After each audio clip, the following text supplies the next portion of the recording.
તો બુલેટિનમાં હવે વાત વરસાદને લઈને।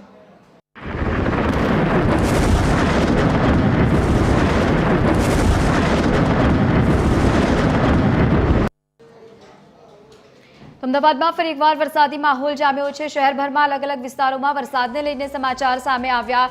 એસજી હાઈવે સહિત બોપલ ઇસ્કોનમાં પણ વરસાદી માહોલ જામ્યો છે, તો બીજી તરફ મણિનગર સહિત શિવરંજનીમાં પણ વરસાદી માહોલ જામ્યો છે। ગોતા સહિત ચાંદલોડિયામાં પણ ધોધમાર વરસાદના સમાચાર સામે આવ્યા છે। રસ્તા ઉપર પાણી વહેતા થયા હોય તેવા દ્રશ્યો સામે આવ્યા છે। હવામાન વિભાગે વરસાદને લઈને આગાહી વ્યક્ત કરી હતી, તે મુજબ અમદાવાદમાં વરસાદી માહોલ જામ્યો છે। સંવાદદાતા અભિષેક વાઘેલા આપણી સાથે લાઈવ જોડાયા છે। અભિષેક, હવામાન વિભાગે જે રીતે આગાહી વ્યક્ત કરી હતી, અમદાવાદમાં વરસાદી માહોલ જામ્યો છે, શું વધુ વિગત?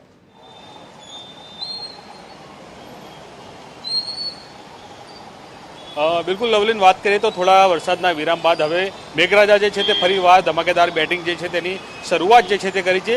આપ સીધા અત્યારે દ્રશ્યો જોઈ શકો છો કે અમદાવાદના નવા વાડદના આ દ્રશ્યો છે કે જ્યાં ધીમી ધારે વરસાદની જે છે તે શરૂઆત થઈ હતી।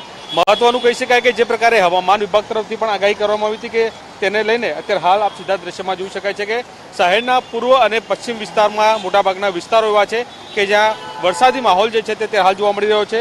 સાથે સાથે આજની જો વાત કરીએ તો હવામાન વિભાગ તરફથી 7 દિવસને લઈને સાર્વત્રિક હળવાથી મધ્યમ વરસાદની આગાહી જે છે તે કરવામાં આવી રહી છે।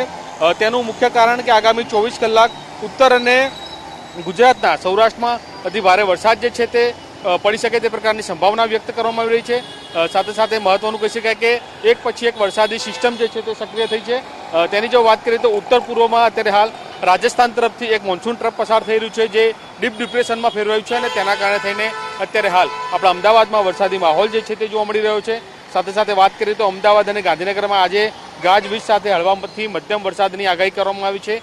તે સિવાયની વાત કરીએ તો બનાસકાંઠા, પાટણ, કચ્છ, મોરબી, જામનગરમાં ઓરેન્જ એલર્ટ સાથે વરસાદની આગાહી જે છે તે કરવામાં આવી રહી છે। એટલે કે લવલીન, મહત્વનું કહી શકાય કે જે પ્રકારે વરસાદી આગાહી કરવામાં આવી હતી ને તેના પગલે અત્યારે હાલ સીધા દ્રશ્યમાં જોઈ શકાય છે કે અત્યારે અમદાવાદનો આ પૂર્વ વિસ્તાર છે કે જ્યાં નવા વાડજ ખાતે અત્યારે હાલ જોઈ શકાય છે કે વરસાદ જે છે તે પડી રહ્યો છે અને તેના કારણે થઈને ક્યાંક વાહન ચાલકોમાં ક્યાંક હાલાકી જોવા મળી રહી છે, કેમ કે વરસાદ જે છે તે અચાનક જ ખાબક્યો છે અને તેના કારણે થઈને કહી શકાય કે લોકો જે છે તે અત્યારે હાલ ક્યાંક વરસાદમાં પલળવા માટે મજબૂર બન્યા છે। એટલે કે મહત્વનું કહી શકાય કે એક પછી એક સિસ્ટમ જે છે તે સક્રિય થઈ છે।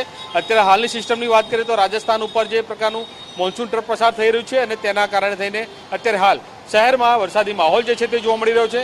સાથે સાથે આજે પણ વરસાદની આગાહી જે છે તે કરવામાં આવી રહી છે।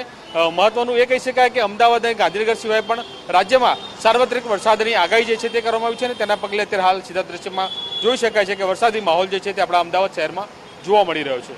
બિલકુલ અભિષેક, આભાર સમગ્ર માહિતી સાથે જોડાવા બદલ। રાજ્યમાં જે રીતે હવામાન વિભાગે આગાહી વ્યક્ત કરી હતી તે મુજબ સમગ્ર રાજ્યભરમાં વરસાદી માહોલ જામ્યો છે, ખાસ કરીને ઉત્તર ગુજરાતમાં અને હવે અમદાવાદમાં પણ વરસાદે દસ્તક આપી।